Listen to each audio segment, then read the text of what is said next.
عليكم ورحمة الله وبركاته. الحمد لله رب العالمين، والصلاة والسلام على أشرف الأنبياء والمرسلين وعلى آله وصحبه أجمعين. رب اشرح لي صدري ويسر لي أمري واحلل عقدة من لساني يفقه قولي. اللهم لك الحمد وإليك المستكى وأنت المستعان، ولا حول ولا قوة إلا بالله العلي العظيم. Amma ba'd. Pertama sekali yang saya hormati Tuan Pengurusi Majlis dan Tuan Pengurusi Masjid kita dan seluruh barisan pegawai takbir masjid, imam-imam dan semua seluruh ahli jawatankuasa dan sekalian hadirin wal hadirat yang dirahmati oleh Allah Subhanahu wa taala. Pertama, kita bersyukur kepada Allah Subhanahu wa taala kerana Allah masih memberikan kita peluang untuk hidup malam ni. Kita hidup malam ni bukan sebab kita mau hidup. Kita hidup malam ni sebab Allah mau kita hidup. Jika Allah tak maukan kita hidup hari ini dan saat ini, nescaya Allah akan panggil kita. Kita mau, kita tak mau, kita percaya, kita tak percaya, kita bersiap, kita tak bersiap, benda tu pasti berlaku kat kita. Yang ni janji Allah. Kullu nafsin dha'iqatul maut. Tiap-tiap yang bernafas pasti akan menemui mati. Kita bersiap sedia, kita kumpul amal ke, kita tak kumpul amal ke, kita suka ria ke, kita buat baik ke, kita buat jahat ke, maka malaikat maut ini dia takkan minta izin kita untuk dia ragut nyawa kita daripada jasad. Dia takkan beritahu kita bila dia nak mai.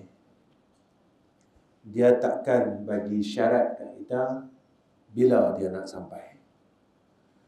Walaupun kita ada harta, kita boleh nak bayar dan dia takkan terima. Sebab itu, bila perkara ini sentiasa ada di dalam akal fikiran kita, kita sentiasa akan berhati-hati dan menjadi orang yang lebih baik daripada sebelumnya. Kalau kita fikirkan peristiwa Isra' Mi'raj ni 1400 tahun dulu, kita dah dengar cerita ni puluh kali ya tuan-tuan. Bukan sekali dua, puluh kali. Maka apa yang kita dengar ini, apa yang terjadi dekat kita. Semakin kita dengar peristiwa ni, kita ke jadi orang baik atau duk macam tu juga. Kalau dulunya kita tak mau sembahyang sunat, tak mau baca Quran, tak mau kumpul kulhu, tak mau baca tahlil. Kalau kita dengar peristiwa Isra' Mi'raj ni, kita duk lagu tu juga.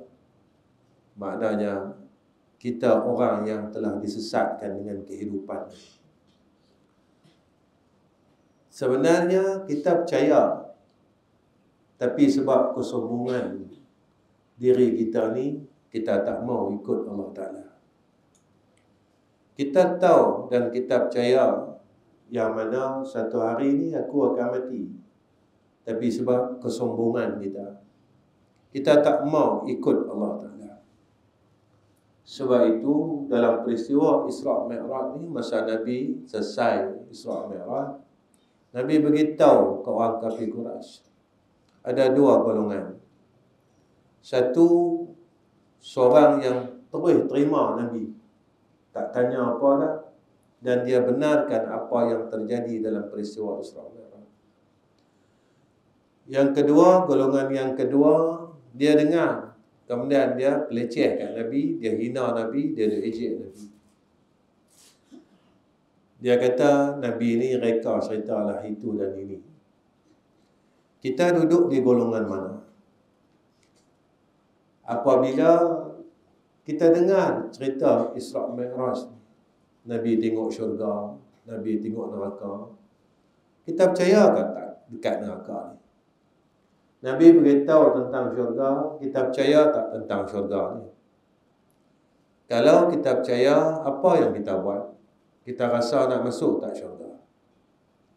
Dunia ni tuan-tuan, Allah sebut dah dalam Quran, dunia ni mata'ul ghurur. Dia tipu kita supaya kita duk leka dengan perkara kehidupan dunia ni sampai kita tak mau balik pi syurga yang sebenarnya. Allah bagi kita masa dalam dunia ni tak sama. Ada Allah bagi masa orang masa tak banyak. Ada 40 tahun Allah panggil. Tengok kawan-kawan kita macam tu. Ada 50 tahun Allah panggil. Ada 60 tahun Allah panggil. Semalam tuan-tuan saya mengajar di satu masjid di Taiping. Dia kata tahun 2023 ini daripada 1 Januari sampailah antara tanda angka kematian yang paling tinggi di Korea dia.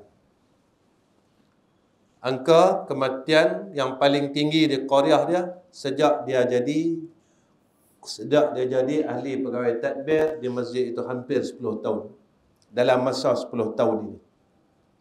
Maka tahun inilah tahun angka kematian yang paling banyak sekali di dalam Korea. Sampai kadang-kala dia kata satu hari 3 orang mati.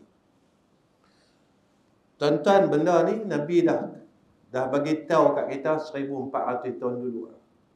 Nabi kata akan sampai satu zaman umat aku ini umur dia pendek dan badan dia lemah. Kemudian pada hadis yang lain Nabi bagi tahu akan sampai satu masa umat aku ni, sampai satu zaman umat aku ni akan mati terkejut.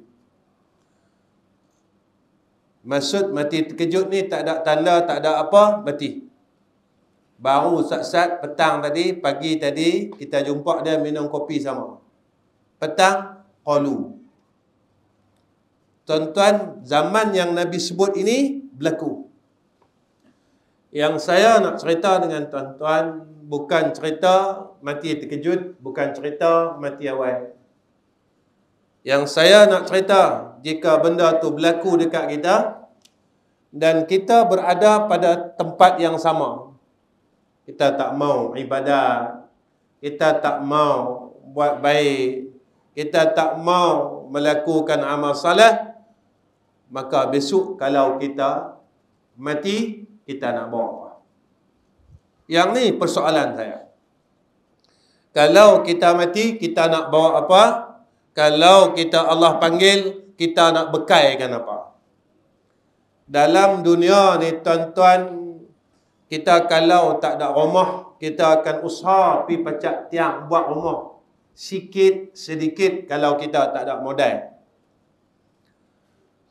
Kalau kita tak ada modal, kita akan buat pacak tiang. Kemudian kita pasang batu bata, kita pasang yang tu sikit, maka siap rumah kita. Bila siap orang tanya, berapa lama hang buat rumah? Kita kata, modal tak ada, dalam 10 tahun baru siap. Yang tu dunia. Orang tanya, kenapa hang buat rumah? Kita jawab, kalau tak ada rumah, susah aku nak berteduh daripada panas, susah aku nak berteduh daripada hujan. Tuan-tuan, kita tahu, tetapi kita tak mau ambil tahu tentang rumah kita di akhirat. Kita tak buat apa pun tentang akhirat ini. Kita buat tak peduli pun tentang akhirat ini. Kita tak ambil kisah pun tentang akhirat ini. Tuan-tuan, kalau kita tak ada berah, kita usaha tuan-tuan, pi minta dengan kawan-kawan jiran, hutang dan sebagainya sebab kita lapar. Kita takut kalau kita lapar, roh kita, badan kita akan sakit dan sebagainya. Pernah tak kita berfikir di dalam fikiran kita, roh aku ni lama dah sakit, malah untuk melakukan ibadat, malah baca Quran, malah untuk membaca tahlil, tasbih dan sebagainya. Saya tanya diri saya dan tuan-tuan tanya diri tuan-tuan, bilakah hari terakhir kita memegang Al-Quran dan baca Al-Quran? Bila hari terakhir?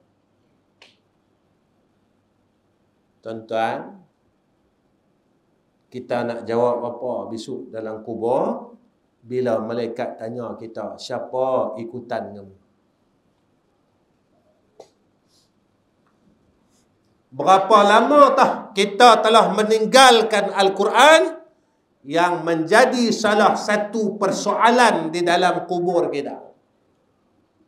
Apa lama lah kita tak pegang Quran, tengok pun tak, pegang pun tak, jangan kata baca. Tapi kita kata kita orang Islam, tuan-tuan. Kita kata kita ni adalah orang Islam, tapi kita tidak mengikut apa yang diperintahkan oleh Allah. Tuan-tuan, peristiwa Isra' Mi'raj, apabila Rasulullah ceritakan kepada Sayyidina Abu Bakar, Sayyidina Abu Bakar kata, kamu benar ya Muhammad, tak ada satu pun yang tak betul.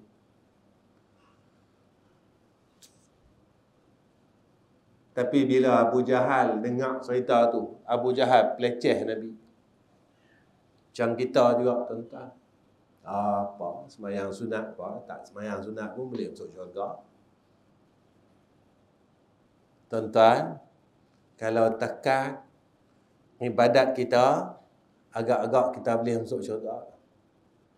Saya nak ulang itu. Syurga mana yang akan kita masuk? Syurga orang yang malas untuk buat ibadat. Syurga mana, pintu mana yang akan kita lalui? Pintu orang yang malas untuk berbuat ibadat kepada Allah. Hanya hidupnya makan, minum, tidur, bersukaria dan tidak melakukan apa-apa ibadat kepada Allah Subhanahu wa ta'ala. Bila tak cukup duit, dia tadah tangan kepada Allah. Bila dia nak sihat, dia tadah tangan dengan Allah. Bila dia nak tu, dia nak ni, dia nak apa, dia akan minta dengan Allah. Tapi dia malas untuk sujud kepada Allah Subhanahu wa ta'ala. Tuan-tuan pernah dengar cerita Iblis? Iblis ini sekali saja dia tinggalkan sujud, lalu Allah halau dia daripada syurga. Saya tanya diri saya dan tuan-tuan tanya diri tuan-tuan, dalam hidup kita, berapa kalikah kita telah meninggalkan sujud kepada Allah? Iblis sekali saja. Semua orang tahu, saya tahu dan tuan-tuan tahu, ketika mana ia meninggalkan sujud, iaitu ketika Allah perintahkan supaya ia sujud kepada Nabi Allah Adam AS.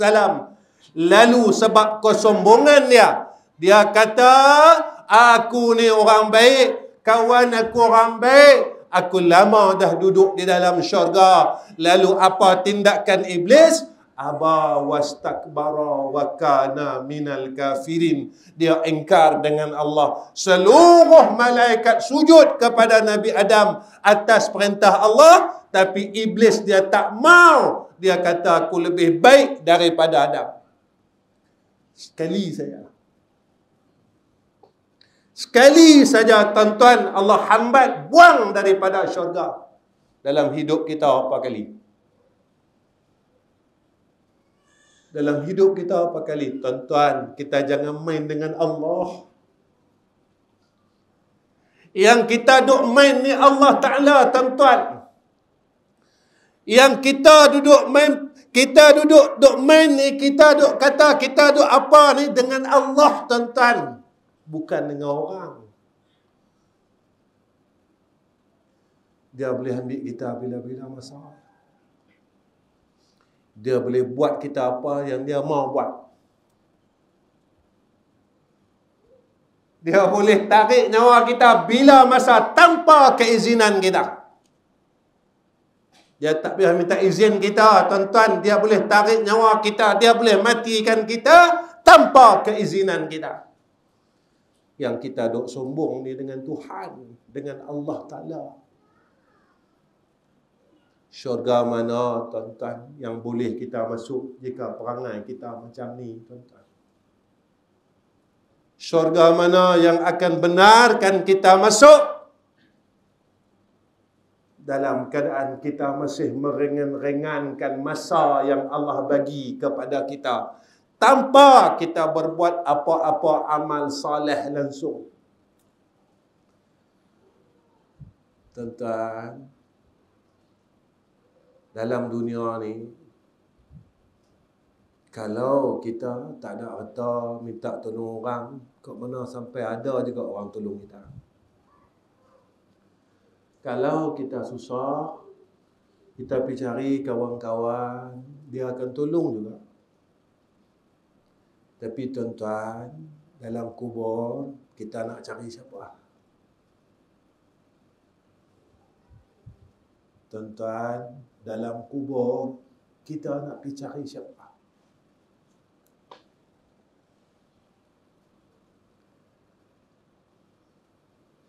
Sebab itu, Sayyidina Abu Bakar satu hari dia lalu di perkuburan orang Islam. Dia berhenti duduk tang tu, tuan-tuan. Sayyidina Abu Bakar berhenti di tepi perkuburan orang Islam. Lalu, Sayyidina Abu Bakar melengung dan dia menangis, tuan-tuan. Sahabat yang duduk tepi dia tanya, "Ya Abu Bakar, pasal apa hang nangis?" Dia kata, "Aku pernah dengar Rasulullah kata, tempat ini adalah tempat yang susah," Nabi kata. "Aku pernah dengar Nabi kata, tempat ini adalah tempat yang gelap. Dan tempat ini adalah tempat yang sunyi," Nabi kata. Tuan-tuan, saya dan tuan-tuan satu hari mesti duduk tempat tu. Saya dan tuan-tuan satu hari mesti duduk tempat tu. Dan saya tahu dan tuan-tuan tahu, apabila orang hantar kita di tempat yang tersebut itu, kita tak bawa satu perkara pun, satu benda pun kita tak bawa. Kita tak bawa getah kita. Kita tak bawa bendang kita. Kita tak bawa padi kita. Kita tak bawa duit kita. Kita tak bawa kawan-kawan kita. Kita tak bawa isteri kita dan anak-anak kita. Tetapi yang kita bawa adalah amal saleh kita. Saya cubalah keling tengok belah kanan apa amal saleh saya. Kelih belum tengok sebelah kiri apa maksiat yang saya masih tak tinggal lagi.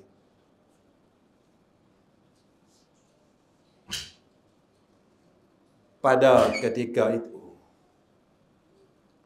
jika kita ni orang pergi hantar di kubur, pasal apa? Ustaz Isra' Mi'raj, Ustaz cerita di kubur. Saya dan tuan-tuan tak pernah tengok pun Isra' Mi'raj ni. Kita dengar daripada lisan Nabi kita Muhammad sallallahu alaihi wasallam, dan kita dengar dan kita tahu daripada Al-Quran, subhanallazi asra bi'abdihi lailam minal masjidil harami ilal masjidil aqsa, sampai akhir ayat. Allazi barakna haulahu linuriyahu, sampai akhir ayat. Tuan-tuan, saya pun saya tak mati lagi, saya tak pergi kubur lagi. Cerita yang Nabi bawa tentang Isra' Mi'raj itu adalah cerita akhirat, cerita neraka, cerita akhirat, cerita syurga, cerita akhirat. Cerita kubur adalah cerita akhirat. Kalau kita masih hidup macam ni juga, tak mau buat apa-apa amal soleh, besok dalam liang kita nak buat apa dan kita akan jadi apa. Sebab itu tuan-tuan, saya melihat satu perkataan Sayyidina Abu Bakar As-Siddiq ini, supaya saya dapat jadi panduan dan tuan-tuan dapat jadi panduan. Tuan-tuan, kita mengaji ni bukan nak jadi halwa telinga, lepas pada kita jumpa ni, kita balik, lepas tu tak jadi apa. Kita tak mau tuan-tuan benda ni terus berlaku dalam hidup kita. Kita duduk mengaji, lepas tu kita balik, tak ada apa kat kita. Kita tak jadi semakin baik. Kalau dulu pun kita tak mau semayang sunat maghrib, lepas semayang sunat maghrib, kita duduk saja, kita duduk senang lenang. Tuan-tuan, masa yang Allah bagi kat kita ni, Allah bagi tuan-tuan, bukan kita mau. Kita bukan tentukan umur kita, yang tentukan umur kita adalah Allah.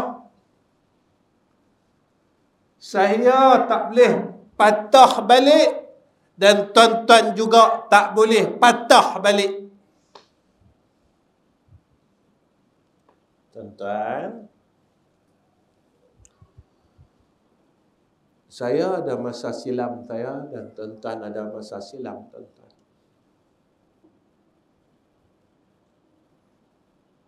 Yang tahu masa silam kita saja. Dan kita pernah kata dalam diri kita, kalaulah aku boleh patah balik zaman muda aku, nescaya aku tak mau buat apa yang telah aku buat pada zaman silam aku. Alangkah ruginya aku kerana masa umurku yang muda dulu aku telah menderhakai Allah Subhanahu wa ta'ala. Tapi masa tu kita tak boleh patah balik tuan-tuan. Masa itu kita tak boleh ambil balik. Masa itu telah berlalu untuk kita, peruntukan itu telah berlalu untuk kita. Maka yang kita akan hadap adalah saat sekarang yang Allah berikan kepada kita. Tapi kalau masa yang ni pun kita duk buang juga, besok kita nak duduk di mana?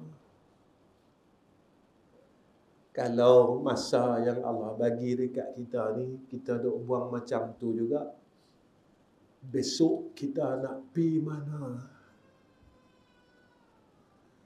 Tuan-tuan, orang yang besok dia tak ada apa-apa, tapi dia masih duk buat jahat, dia tak ada amal saleh, dia tak mau sembahyang sunat, dia tak mau baca Quran, dia tak mau selawat, dia tak mau buat amal soleh. Besok Allah perintahkan kita,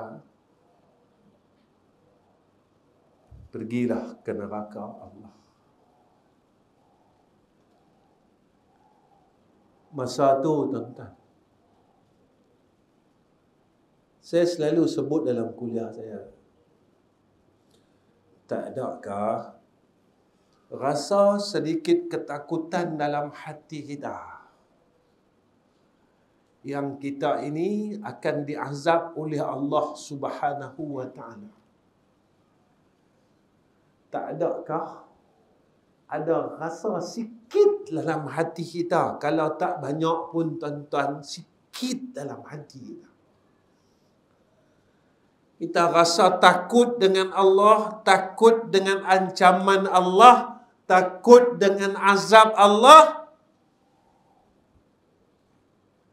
Tuan-tuan, kita rasa kita orang baik kan? Sampai sekarang kita tak berhenti mengumpat orang satu kampung kita.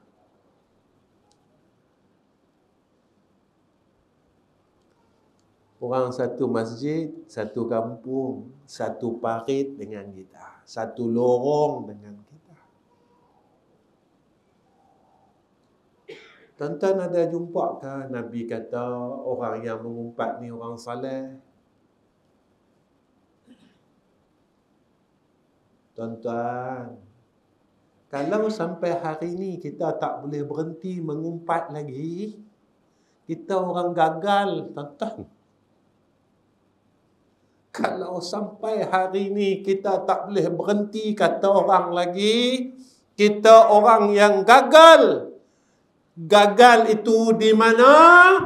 Gagal untuk kita masuk syurga Allah, tetapi kita berjaya telah mendaftarkan diri kita ke dalam neraka Allah. Na'udzubillahi min zalik.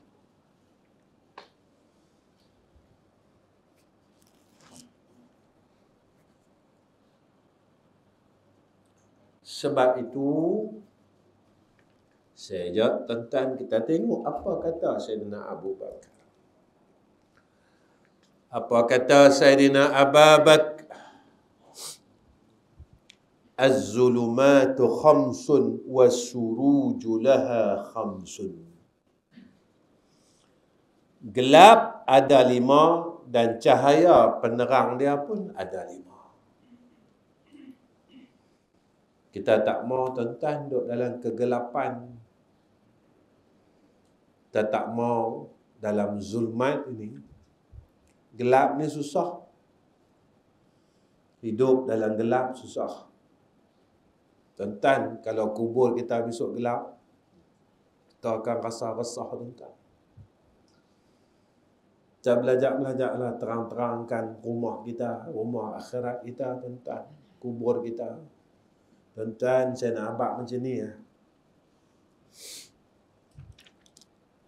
Masa Allah bagi kita umur ni, yang kita duk harapkan orang lain. Saya tengok anak saya daripada nombor 1, saya dah 7 orang anak. Saya tengok anak saya daripada nombor 1 sampai nombor 7. Saya tengok seorang-seorang, saya kena cakap dengan diri saya. Boleh tak mereka ni besok, lepas aku mati,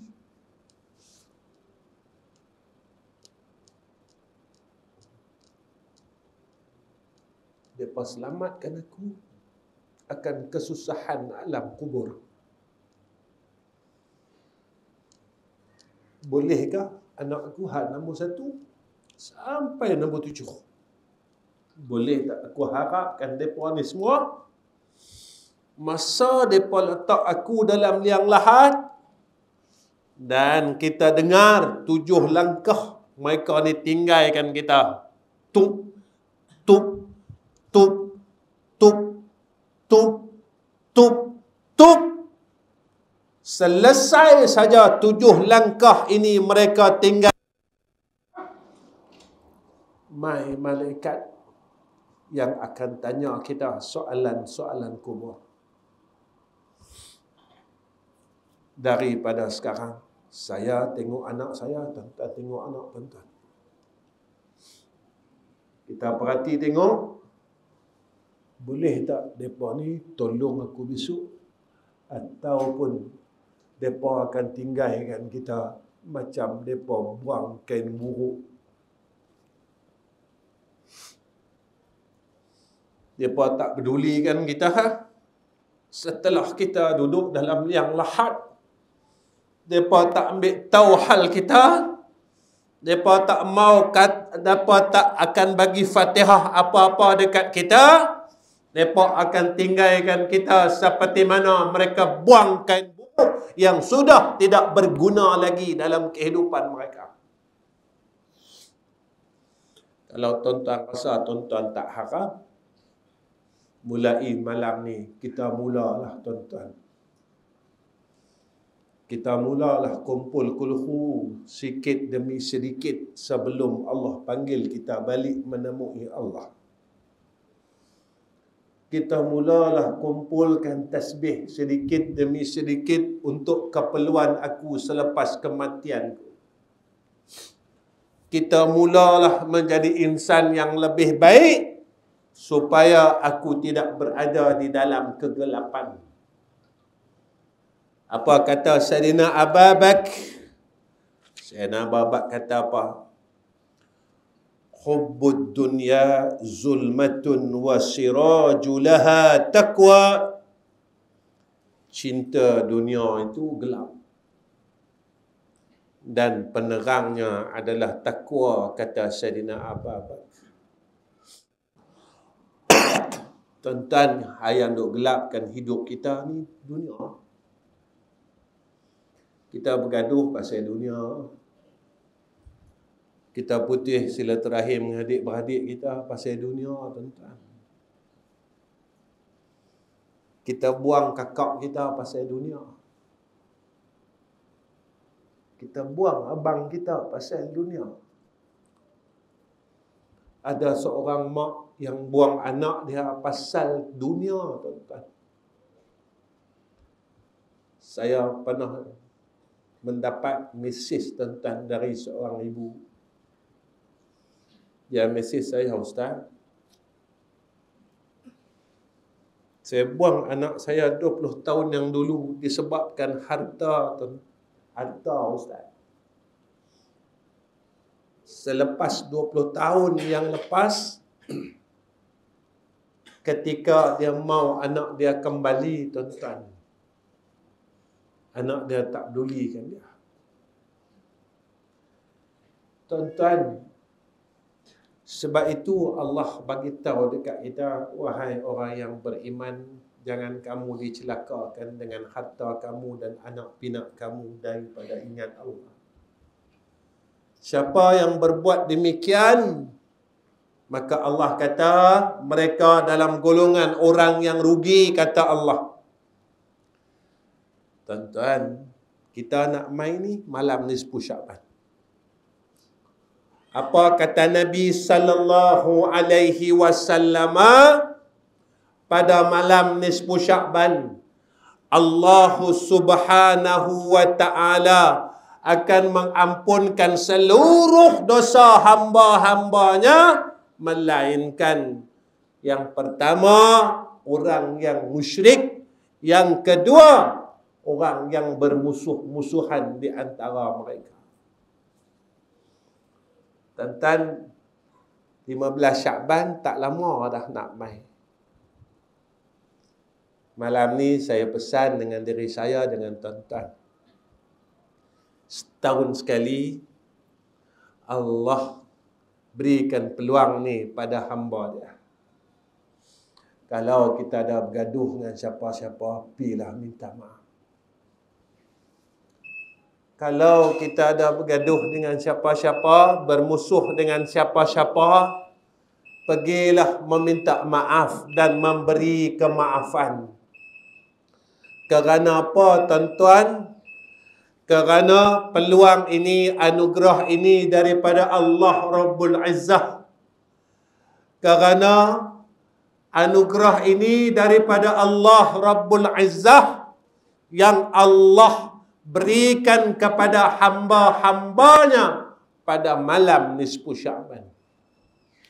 Saya pesan dengan semua orang pada malam ini, terutamanya diri saya, jika ada permusuhan di antara kita, di antara adik-beradik kita, maka sebelum malam nisfu Syaban, maka mintalah kemaafan pada mereka dan berilah kemaafan kepada mereka. Kerana apa, tuan-tuan? Kerana pada malam itu Allah akan ampunkan seluruh dosa hamba-Nya pada hari tersebut, melainkan mereka yang musyrik dan mereka yang bermusuh-musuhan di antara sesama mereka.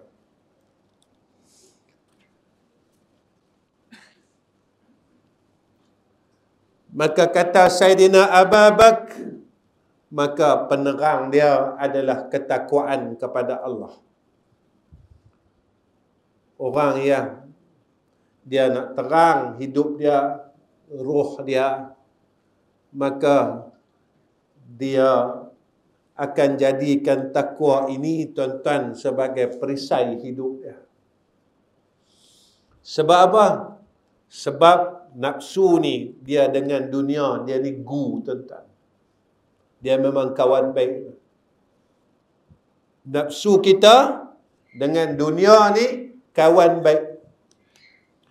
Nafsu inilah yang disebutkan oleh ulama sebagai pencuri di dalam rumah. Dia yang akan rosakkan amalan-amalan yang kita buat selama ni. Syaitan duduk di luar, tuan-tuan. Syaitan dia duduk di luar. Kalau rumah pencuri ni duduk di luar, kita boleh kunci pintu. Tetapi pencuri yang duduk dalam rumah ini, tuan-tuan, pencuri yang hampir dengan kita. Kita ada ingat pasal apa? Duit aku duduk hilang, duit aku duduk hilang, duit aku duduk hilang. Rupa orang dalam rumah kita duduk curi. Sama di sana, tuan-tuan. Di sana besok, mana amalan aku? Allah kata habis dah. Hang 4 orang, seluruh amalan aku semua aku serahkan kepada orang yang hang kata. Sampai sana, mana semayang aku, mana puasa Rejab aku, mana puasa Ramadan aku, ni nak main Ramadan, mana puasa Ramadan aku. Allah kata tak ada lah. Sebab hang sama-sama satu kampung dengki mendengki.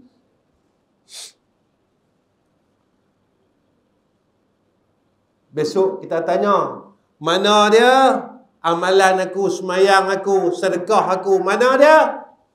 Allah kata tak ada lah. Sebab apa? Sebab ada perkara yang membunuh amalan hak, perkara yang menghilangkan amal saleh.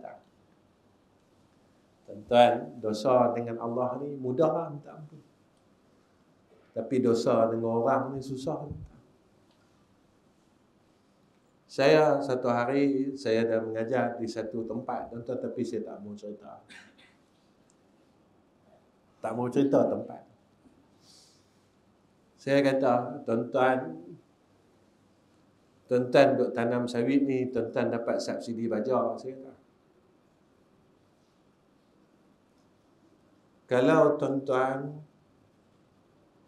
kalau untuk tuan-tuan 3 beg, tapi tuan-tuan boleh sampai 10 beg, tuan-tuan siap sedia masuk neraka.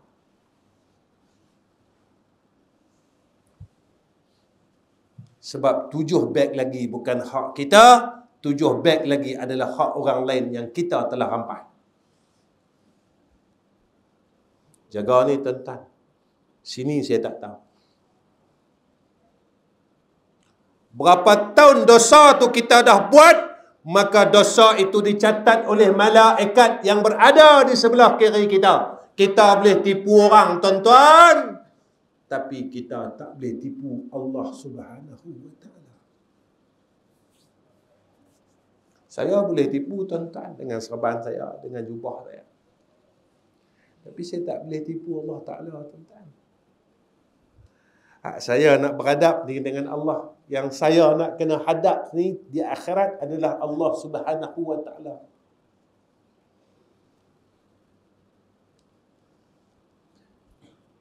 Tuan-tuan, hebat tara mana kesalahan kita banyak.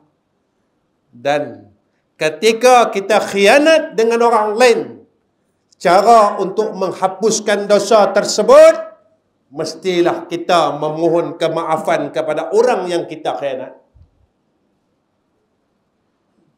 Kita nak cari siapa? Kita nak minta halal dengan siapa?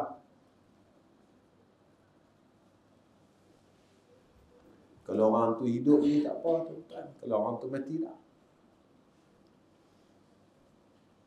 Tuan-tuan, yang saya bawa cerita ni bukan cerita dalam dunia. Dalam dunia ni, kalau orang tak suka kita di kampung ni, kita boleh pergi lari kampung lain. Tapi di sana tak ada kampung lain, tu saja kampung dia. Nama dia kampung akhirat. Kita tak boleh lari dah, tuan-tuan. Sebab dalam dunia ni Allah bagi kita pilihan. Apa dia? Mau duduk tempat orang yang taat dengan Allah atau orang yang lawan Allah. Maka di sana orang yang taat dengan Allah tempat dia syurga. Orang yang lawan Allah tempat dia neraka. Tuan-tuan, neraka ni bukan tempat elok. Tak ada satu benda pun elok dalam neraka ni, tuan-tuan. Neraka ni susah sangat. Neraka ni sangat susah.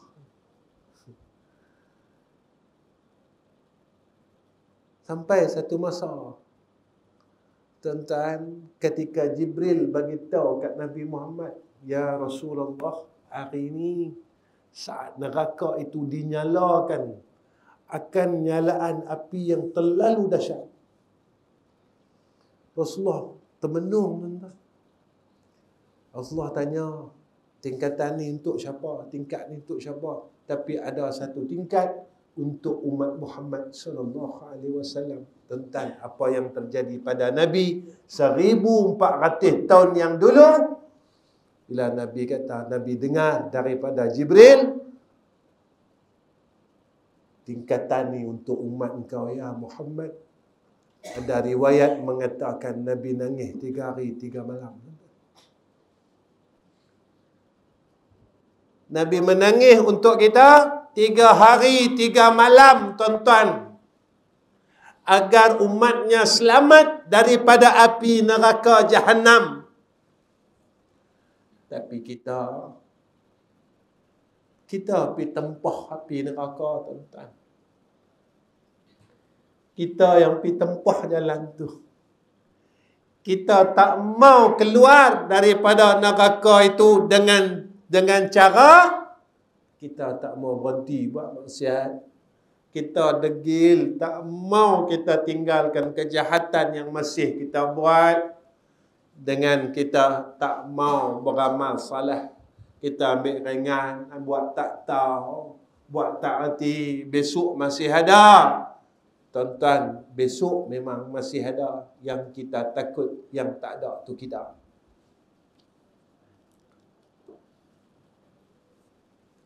Apa kata Sayyidina Abu Bakar? Sikit lagi saya berhenti, tuan-tuan. Jangan risau, saya tak lama. Saya mengajar ni masih suka tengok jam. Tuan-tuan jangan risau. Saya tahu tuan-tuan suruh saya berhenti. Ustaz bila nak berhenti, lama sangat Ustaz ceramah ni. Celaka semua orang ni. Dia mai sekali kampung kita, dia berderah ikut suka dia ya. Memang dia tak erti bahasa ke, dia tak tahu kami orang tua-tua. Saya tahu tuan-tuan, saya pun ketua, umur pun road to 60 dah. Pergi ke 60 dah. Kan nak larat mana ni tuan-tuan, saya buat-buat gagah saya. Saya buat-buat gagah saya depan tuan-tuan. Kalau saya tunjuk tak larat. Kalau tengok tuan-tuan memang saya tak larat. Sebab tuan-tuan mengaji macam nak mati. Bila sebut Allah saja nak mati. Sebab Allah saja nak mati. Buat cerita benda lain. Segak mugak. Baik. Allah. Biasalah tuan-tuan. Mengaji memang macam ni. Mengaji ni dia letih. Dia sakit. Dia nak keluar cepat. Dia nak balik deras. Ya tak? Nah. Dia mai. Mula letih. Mengantuk. Menguap. Dah menguap tu dia tanya. Dia main tengok jam. Saya duk perhati tuan-tuan, orang duk tengok jam ni saya perhati. Saat dia tengok jam, dia tengok saya. Dia tengok jam, dia tengok saya. Sebab saya nampak. Dan bila tengok jam, tengok kita. Tengok jam, tengok kita. Ni masalah ni saya kata. Ni jaga-jaga yang tu. Kalau dalam hidup ni kita tak suka dengan akhirat, di sana tak tahulah. Guru saya, dia beritahu masa kami mengaji dulu. Kita kaum murid, dia perangai macam tu lah. Murid ni dia perangai. Bila Tok Guru mengajar, dia mula mengentuk tuan. Dia mula nak lena lah macam tu. Guru saya kata apa? Ketika hang dengar asma Allah, hang rasa tak sedar hati. Hang tak pernah suka. Dia kata, bagaimanakah penerimaan Allah Ta'ala kepada diri kau sendiri? Kalau dalam hidup ini kita telah menunjukkan tidak sukanya kita dengan nama-nama Allah, dan kita didendangkan dengan lagu, kita elok. Tuan-tuan, sampailah kita tak boleh tinggal lagu ni. Lagu ni tuan-tuan, sampai sekarang kita tak boleh tinggal ni. Dalam kereta dengar lagu, di rumah dengar lagu. Saja tanya tuan-tuan, kalau dalam kereta kita duk buka lagu, tiba-tiba lah aksiden mati. Agak-agak macam tu. Kita mati tengah sedang buat apa?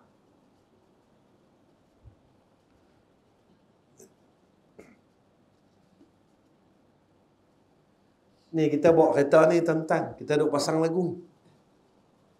Takdir kata, tapi na'udzubillah min zalik. Nah, aksiden mati. Maka mati kita itu sedang buat apa? Tuan-tuan jawab, saya tak mau jawab, saya orang marah saya. Tuan-tuan dalam kereta, tuan-tuan buka Quran, aksiden mati. Maka kita mati sedang buat apa? Jadi kita pilih ya tuan-tuan. Kalau tuan-tuan kata, kita bawa kereta, malaikat maut tak boleh nak cabut, tuan-tuan, saya dan tuan-tuan kita teruskan, bawa kereta, kita dengar lagu. Tuan-tuan, kita buat kerja ni hampir 40 tahun dah tuan-tuan. Takkan tak puas dengar lagu tuan-tuan. Kita dah tua dah. Kita ubahlah dengar Quran sebab kita dah nak pi dah nak mati dah. Kita ubah hidup kita. 20 tahun dulu kita dah buang dengan kita dengar lagu-lagu yang tidak diridai Allah. Apa kata Sayyidina Abu Bakar? Wal-dhanbu zulmatun wa siraju lahu taubah. Dosa ni kegelapan dan penerang dia taubat. Pasal apa dosa ni gelap? Dosa ni kata ulama, dia yang menghalang kita daripada antara asbab-asbab kita. Kenapa kita lebah untuk berbuat ibadat? Dosa. Kemudian antara sebab kenapa rezeki kita selalu rasa tak cukup, dosa. Itu Nabi sebut dalam hadis, kalau nak keberkatan pada rezeki itu, Nabi kata perbanyakkan istighfar. Pasal apa rezeki aku tak cukup? Siapa tak cukup saja? Hutang keliling pinggang. Yang ni tak cukup. Tuan-tuan tengok, saya tengok, tuan-tuan tengok apa maksiat yang masih kita buat, yang kita tak tinggal. Kenapa aku susah nak bangun malam, susah nak baca Quran, susah nak buat amal salah? Maka tengok dosa apa yang kita buat. Sebab itu kata Sayyidina Abu Bakar, untuk terangkan jalan tersebut, maka kata Sayyidina Abu Bakar adalah dengan jalan taubat. Ketiga, apa kata Sayyidina Abu Bakar? Wal qabru zulmatun wa siraju lahu la ilaha illallah Muhammadur Rasulullah sallallahu alaihi wasallam. Sayyidina Abu Bakar sebut kat kita, apa dia tuan-tuan? Kubur tu gelap, nak terangkan dia dengan kalimah la ilaha illallah. Tuan-tuan perasan tak kalau kita dulu-dulu lah, Kita takkan tinggalkan zikir la ilaha illallah ni maghrib subuh. Dah dulu lah tuan-tuan. Maghrib kita akan baca ya latifu ya kafi ya hafizu ya syafi sampai habis. Kan tuan-tuan? Lah nak dengar susah dah. Bila kita boleh dengar? Bila ada orang mati. Tuan-tuan larat kita nak baca tunggu orang mati. Baca dari lah. Kita baca hari-hari tuan-tuan. Ya? Kalau kita nak terang kubur kita, apa kata Sayyidina Abu Bakar? Jangan tinggalkan la ilaha illallah Muhammadur Rasulullah. Jadi amalan tuan-tuan.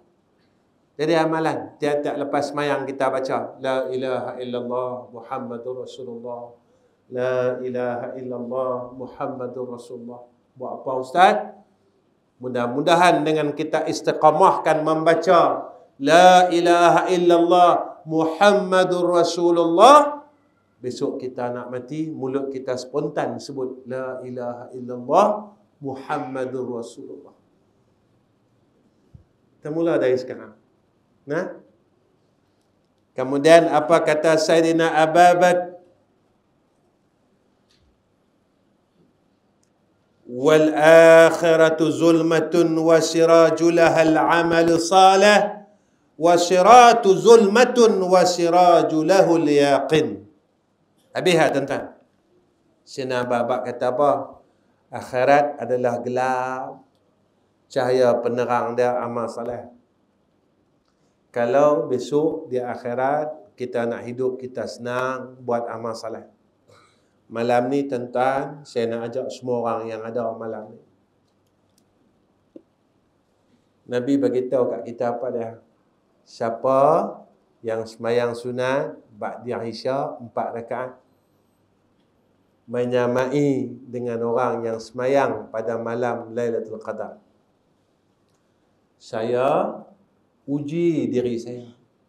Saya mau tak bahagian?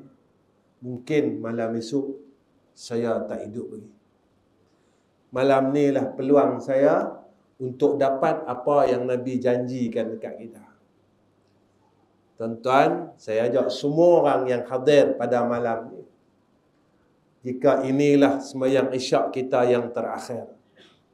Saya tak tahu dan tuan-tuan tak tahu bilakah titik noktah akan kematian kita dan titik noktahnya umur kita. Malam ni saya ajak semua orang, kita uji iman kita. Apakah kita benar-benar inginkan bahawa akhirat kita besok ni terang?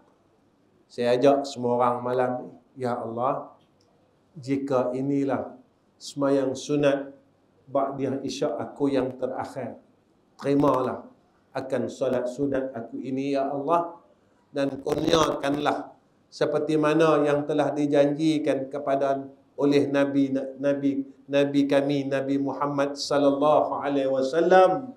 Siapa yang sembahyang sunat ba'da isyak 4 rakaat, maka dikurniakan seperti mana malam akan ibadat malam Lailatul Qadar. Saya nak ajak semua malam ni, abang saya, sahabat saya, kakak saya, pangkat adik-adik saya, jumlah kita untuk kita rebut akan fadilat, kelebihan, anugerah yang telah dikurniakan oleh Allah daripada lisan Nabi kita Muhammad sallallahu alaihi wasallam. Tuan-tuan, ada orang tanya saya, Ustaz, kalau saya malas berdiri boleh duduk? Boleh tuan-tuan. Sembahyang sunat ni duduk boleh. Tuan-tuan malas berdiri malam ni. Saya malas lah Ustaz, tapi saya mau juga pahala tu. Tak apa, tuan-tuan sembahyang duduk. Satu saja saya ingatkan tuan-tuan. Tuan-tuan jangan baring saja. Baring saya sembahyangkan. Yang tu lah. Kemudian apa kata Sayyidina Abu Bakar? Sayyidina Abu Bakar kata, amal salih. Sayyidina Abu Bakar kata, Hak dia haklah. Titian sirat itu gelap dan cahaya penerangnya adalah yakin kepada Allah. Kenapa saya nak abang-abang sebut kata titian itu sirat, titian sirat itu gelap? Tuan-tuan, titian sirat ini akhirat. Orang yang yakin saja kepada Allah, mereka akan dapat melepasi titian sirat. Tuan-tuan, saya rasa cukup setakat ini pertemuan saya dengan tuan-tuan. Kita mula tadi 8-9 minit.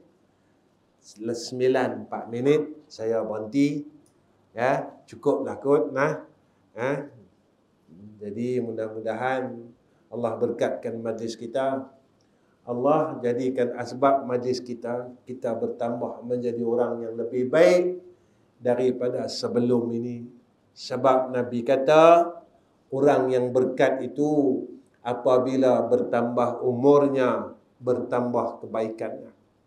Jadi tuan-tuan, sebelum saya tinggalkan tuan-tuan, saya minta maaf, minta ampun dengan tuan-tuan. Kot ada terkasar bahasa yang mana saya tak tahu budaya akan orang di sini. Ya, Ustaz, ya, Ustaz duk tinggi suara dengan kami orang tua, minta maaf lah tuan-tuan. Nah, ya. Sebenarnya saya bukan jenis orang tinggi suara pun. Cumanya bila ada sejuk ni tuan-tuan, dan tuan-tuan pun cahaya lighting masjid kita pun dia gelap sikit, memang syok tidur memang tuan-tuan. Jadi sebab itu saya tukar intonasi saya, saat saya rendah, saat saya tinggi. Bila mula nak mengantuk dengar tinggi, dia jegil balik picit mata. Kan? Kalau saya duduk satu saja nada, tinggal saya seorang-seorang dan saya bercakap dengan tiang-tiang masjid ini. Jadi tak jadi apa lah tuan-tuan. Dan tuan jangan marah saya dah. Dan tuan-tuan jangan kecil hati dengan saya. Pangkat abang-abang saya, pangkat pok-pok saya ni. Nah, jadi saya minta maaf banyak-banyak. Kemudian yang terakhir, saya minta tuan-tuan tolong doakan saya. Mudah-mudahan saya, isteri, anak-anak, keluarga saya, cucu saya, menantu saya, kami dapat jadi orang baik dan Allah matikan kami dalam husnul khatimah. Saya doakan tuan-tuan, insya-Allah tuan-tuan juga Allah kurniakan benda yang sama. Kemudian yang kedua, saya minta tuan-tuan semua tolong doakan sekolah saya. Saya ada 3 sekolah dan saya minta Allah berkatkan madrasah kami. Tiga-tiga madrasah kami Allah berikan keberkatan. Ya, sebab saya buat madrasah tak serupa orang lain. Orang lain tak tahu, orang mungkinlah mereka lebih baik daripada saya. Cuma saya ni buat cara saya. Saya tak minta apa-apa yuran pun tiap-tiap bulan pada pelajar saya. Ya, walaupun RM1 saya tak pernah minta. Saya tak minta pun. Ya. Memang saya buat macam tu daripada dulu. Sekolah saya baru lagi tuan-tuan, satu berumur 41 tahun dan satu berumur 25 tahun. Dan baru ada saya buka lagi satu sekolah di Pantai Timur atas permintaan sahabat-sahabat di Pantai Timur. Kami baru saja buka sekolah ni baru dalam setahun. Tak buka lagi pun, sedang buat surau. Bukan buat surau ni, kami nak buat asrama. Balik tuan-tuan tolong doa nah. Ya, tolong doa, ya Allah mudahkanlah urusan ya Allah. Ya, mana tahu besok saya mati, tuan-tuan mati, sekolah ni masih berjalan dan tuan-tuan pernah doa, ya Allah, mudah-mudahan dengan adanya kami pernah doa untuk sekolah ini ya Allah, mudah-mudahan dia sebahagian menjadi jariah atas kami. Itu saja. Wa akhirul kalam. Wassalamualaikum warahmatullahi wabarakatuh. Bismillahirrahmanirrahim. Alhamdulillahirabbil alamin. Wassalatu wassalamu ala asyrafil anbiya'i wal mursalin wa ala alihi washabbihi ajma'in. Ya Allah, ya Rahman, ya Rahim. Kami tadahkan dua tangan kami, ya Arhamar Rahimin. Kami mohon dan kami berharap akan rahmat-Mu ya Allah. Ya Allah, Ya Rahman, Ya Rahim. Kami mohon pimpinan-Mu atas kami, Ya Arhamar Rahimin. Kami, Ya Allah, ke jalan-Mu yang lurus. Pimpinlah isteri dan anak-anak kami, Ya Arhamar Rahimin. Ya Allah, berkatkan hidup kami dan keluarga kami, Ya Allah. Ya Allah, jadikan kami hamba yang baik pada sisi Engkau, Ya Zal Jalali wal Ikram. Ya Allah, jadikan kami hamba yang Engkau sayang dan Engkau kasih, Ya Zal Jalali wal Ikram. Ya Allah, kami bukannya tidak mahu untuk berbuat kebaikan, berbuat amal saleh, berbuat ibadah, Ya Allah. Tetapi kami tidak kuat, Ya Zal Jalali wal Ikram. Bantulah kami, Ya Allah. Berilah kami kekuatan, Ya Allah. Untuk kami buat ibadat, untuk kami buat amal saleh, sehinggalah akhir hayat kami, Ya Zal Jalali wal Ikram. Ya Allah, jika Kau matikan kami, Ya Arhamar Rahimin, matikan kami ketika kami sedang buat amal salah. Jangan Kau matikan kami ketika kami sedang melakukan kejahatan dan kemaksiatan. Ya Allah, barakahkanlah akan ahli qaryah ini, Ya Arhamar Rahimin. Barakahkan ahli qaryah ini, Ya Arhamar Rahimin. Rahmatikanlah ahli qaryah ini, Ya Arhamar Rahimin. Turunkanlah rahmat-Mu, keberkatan-Mu dan kasih sayang-Mu, Ya Allah, pada bumi qaryah ini, Ya Zal Jalali wal Ikram. Wa sallallahu ala Sayyidina Muhammad wa ala ali Sayyidina Muhammad walhamdulillahi Rabbil Alamin.